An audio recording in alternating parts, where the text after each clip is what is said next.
So, the tax stabilization has to be managed in an efficient and comprehensive way. The distribution of TSAs has to be scrutinized much more than it is already. We need oversight to ensure developers are holding to the letter of the law.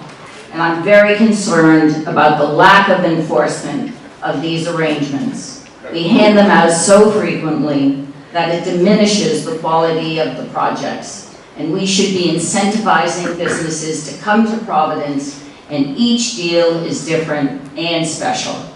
So, that's what I have to say about TSAs. And we'll go to Mayor Alorza next.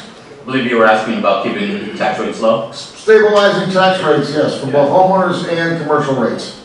So, and I feel very proud of the fact that, over these past 4 years, it's the first time in 75 years since a mayor hasn't raised taxes in his first term. First time since World War II that has happened. Now, I practiced as an accountant for a couple of years after college, and it has served me well in everything that I've done, and it's served me well in this role. And what we've done, frankly, is a couple of things. Watching every single dollar that comes in and out very closely, and moving towards realistic budgeting, no more hoping for one-time revenue sources, and lastly, planning for the long term.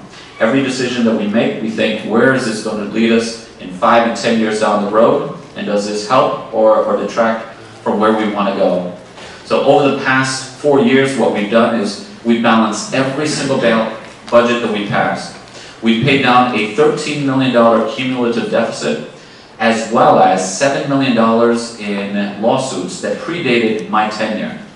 We've seen a two-notch upgrade to our credit rating, and for the first time in a long time, the city now has a rainy day fund for the coming inevitable recession when it hits. So in no uncertain terms, our short-term finances are as strong as they've been, at least in a decade, and we've done this all without raising taxes.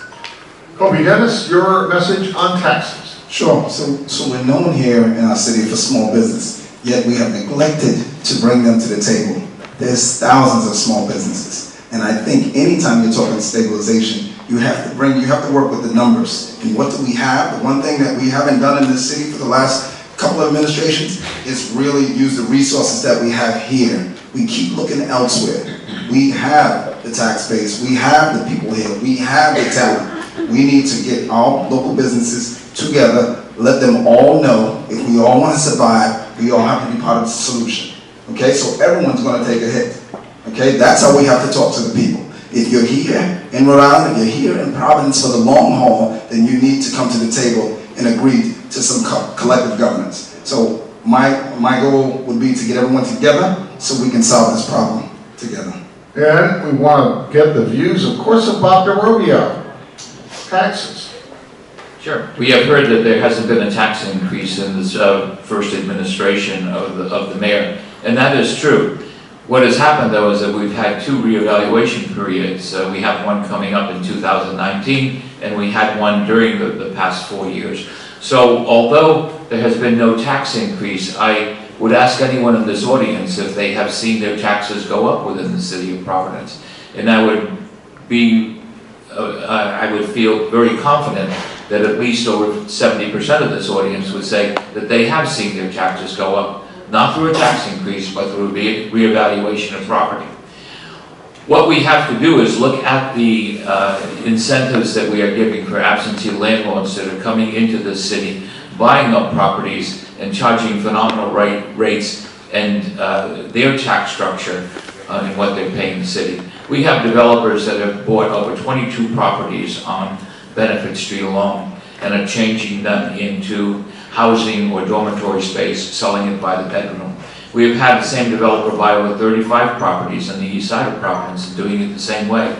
It makes for a family of a mother, father, and 2 children who can afford $3,000 to $3,000 a month rent come here and say they can't afford to invest in our community because these other landlords are making $7,000, $8,000, $9,000, $10,000 selling by the room. I think that has to be looked at, and that's what I would do.